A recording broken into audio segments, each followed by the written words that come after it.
Yes, hi guys. At dahil rest day ulit ni Kuya Brian at medyo umulan ng kaunti, ayan o, medyo umaraw naman pero lamang pa rin yung basang-basa ang kalsada. May nadaanan kasi yung isda rito is medyo mura naman ang kilo, ayan titingnan natin kung pwede tayong bumili niya kasi ang akala ko ay galunggong. Sorry sa'yo, paring Gerald, shoutout sa'yo kasi akala ko galunggong yan paninda mo I'm very sorry. Ayan guys, so pag Sunday sa amin may mga nagtitinda sa mga pali-paligid dyan, mga tabi-tabi dyan, nagtitinda ng isda, gulay, yan ang senaryo. So umalis ako, hindi ako bumili dyan. So pupunta naman ako saan? Siyempre sa halang ulit. Meron palang talipapa dyan sa may halang na yan. Dyan talaga ako bumibili ng isda. At siyempre ang natipuhan again ni Kuya Brian ay tilapia. Yun ang medyo nagugustuhan ni Mayora at ni Boss Amir at ni Mami Jenny ang aking pritong tilapia, di ba? Masarap naman talaga yung tilapia.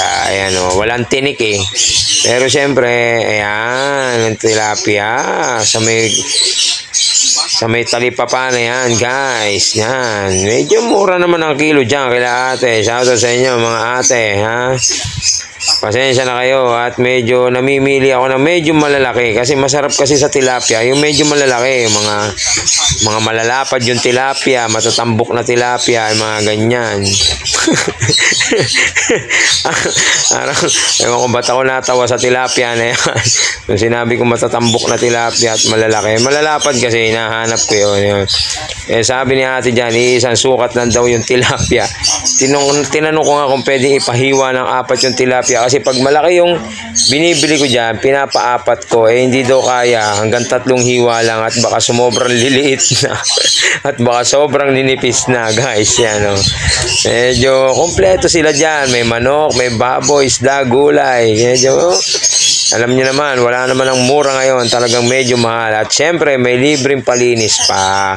Yan ang kasarapan. Kung bibili ka sa palengke o sa mga talipapa, syempre, libre linis na yan, guys. So, napakatindi talaga niyan. Thank you so much sa inyo, Syempre, sinamahan ko pa na isang maliit na sayote dahil meron akong pang tinola. Hindi ko na pinakita sa inyo yun. Ayan, Kasi yung tilapia na yan, masarap yan, ayan, tumatawad pa nga si Kuya Brian dyan. Siyempre, sabi ko nga, hirap tumawad. Wala naman tayong kasalanan. Hirap humingi ng tawa. Ayan, nabilan ni Kuya Brian.